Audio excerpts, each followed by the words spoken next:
Hi, welcome to my video podcast. We will start today's topic with establishing all these questions to interview the manager to explore their personal traits and leadership style. Now, please have a look of the LinkedIn work profile of the manager before entering to our interview video podcast. It covers the background of the manager. You may pause the video to have a further look as it may be used for analysis afterwards. Now, please watch the interview video. Hey. Hi everyone. Today I'm delighted to be joined by Pei Ling Yu from Grundfos. Okay, good morning, Pei Ling. Today's interview, we will be focusing on whether a leader is born or made, and to discover what made you to become a good leader. Before we dive into our discussion, could you share us with your background?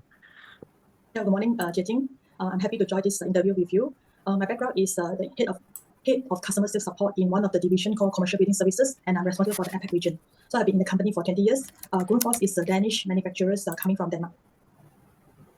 Thanks for sharing your career journey. Can I ask what core values you believe are important for your team to foster? First thing is that integrity. Second thing is that respect, responsibilities. Okay, thanks for sharing. I think these are indeed the essential values for fostering a positive team, right? Okay, what is your best way to motivate your team? The best way to motivate the team is to recognize their effort and also let them know that what is working and what is not working, and be very transparent so that they will know how to move forward. Thank you. Okay, about decision making, could you describe how you typically involve your team in decision making processes and how you balance their input with your own judgment? First thing is that I would like to listen to their current situation first and understand the pain point and what are the challenges faced by them in today's situation. Then I will try to find out by asking more questions to know that what is the proposed solutions. Then from there, we will know that what's the decisions to be the best for the situations. All right. I'd like to get your insight on something. When it comes to leading your team, what do you think is the most important aspect for you personally? Like, do you prioritize setting clear goals and consequences, or do you lean more towards inspiring everyone with a higher purpose and values? I would say that the sequence should be we have to set a clear goals and what is important for the team, because by having a common goal, then we will know where are we heading. The second step will be, like what you mentioned, inspiring the team to let them think out of the box and also to innovate the way we are doing things today so that we can able to achieve the goal in an outstanding way. Thanks. That was quite insightful. Okay, on top of that, I would like to ask you something quite personal. If you had to rank this in order of importance, which is goals, credits, innovation, vision, and integrity, how would you rank it? First is that we need to know the vision of the company.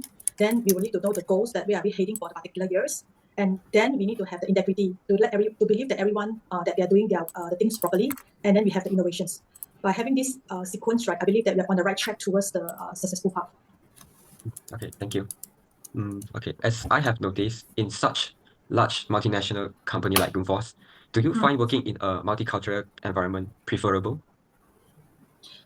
This is a tricky question. I would say that in current era, working with multicultural is a new perspective and it's also something new to the team. So by working with a multicultural, right, also broaden individuals' perspective on how to work with people in a diverse culture.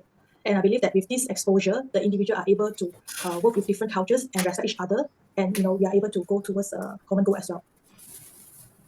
Okay, and also I have noticed some of your team employees also hold managerial positions, right? So in your opinion, what do you believe is the main or most common problem faced by managers nowadays?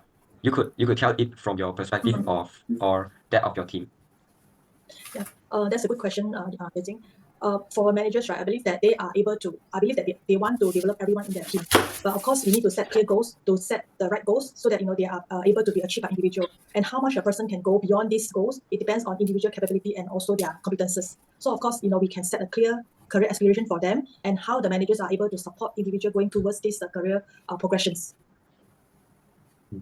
Okay. My next question is, based on your extensive experience in your career, I believe that you have likely encountered a wide range of leadership scenarios. So in your opinion, are effective leaders primarily born with their skills, or do they develop them through experience and training?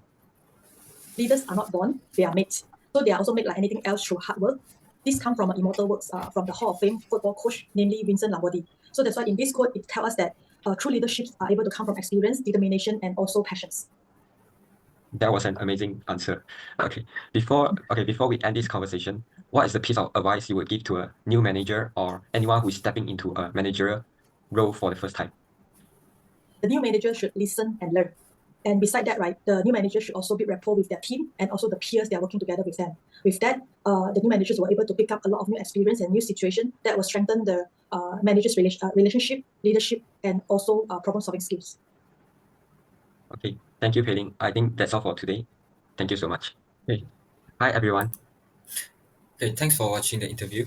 These are the 3 core values stated by the manager, and I believe that they were also the core value of the company as well. So now I would like to talk about the traits theory. So decision-making authority has been brought out to analyze and determine the leadership behavior of the manager. So the theoretical perspective of democratic is stated here, aligning with the personal traits of the manager as mentioned just now, which is the manager listens to the team's current situation and understand the pain point. And also they will try to find out by asking more questions to know what it is their proposed solution, and we will know what decision to be made to be the best solution eventually. So the theoretical perspective is stated here, and this style also aligns with the cells and consults on the continuum, as shown in the slide. So next, I would like to talk about the view of leadership. The manager believes that an effective leadership involves establishing a common goal, inspiring the team, and innovating existing practices. Based on her perspective, she aligns with the principles of transformational leadership. She prioritizes vision as paramount, followed by goals, integrity, and innovation. She believes that an effective leadership involves a common goal. As per my interview with the manager, the behavior that the manager believes is the best to possess on her team is basically relationship oriented instead of task oriented. So she recognizes team's effort, and I have to highlight one of her responses of my question on how to motivate the team, where I find it quite inspiring and meaningful. She said, letting them know what is working and what is not working, and be very transparent. And lastly, she supports a multinational working culture, and we'll talk about it on the next slide. As shown, cross-cultural leadership leverages innovation and collaboration of a company. And for this slide, every bubble here indicates a specific and most important core value of its corresponding department. Based on the manager's LinkedIn profile, it's evident that she possesses extensive experience as a seasoned sales industry manager. As per highlighted, although the sales department emphasizes customer-centric and goals, which I think it allows us to say that the hybrid approach known as transformational transactional leadership, resulting in leaders to provide clear task-oriented goals and inspiring, motivating their teams at the same time. My manager did mention this quote: leaders aren't born, they are made. And they are made just like anything else through hard work, which is quoted by Vince Lombardi. So, are leaders born or made? I believe I have the same notion with my manager. Leader is made, not born. In the dynamic and complex landscape of modern leadership, the behavioral theory plays an important role as it emphasizes on leadership self-development, acknowledging that leadership skills can be learned and refined over time. It fosters adaptability, especially in large corporation and today's dynamic work environment.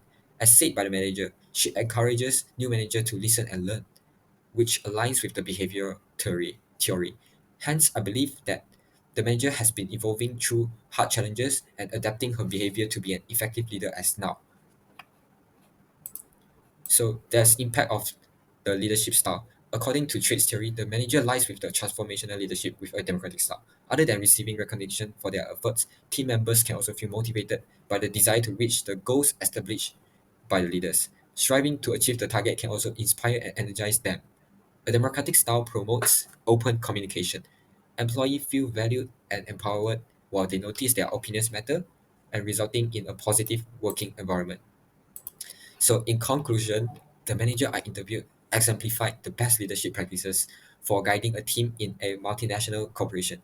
From our conversation, the most valuable lesson I have learned as a leader is the importance of listening and learning while adapting behavior appropriately in a complex and dynamic work environment.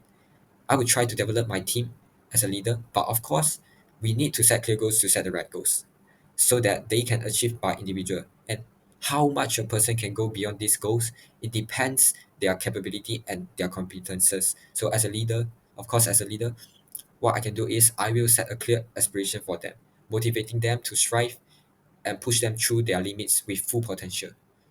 That's all for today. Thank you for watching.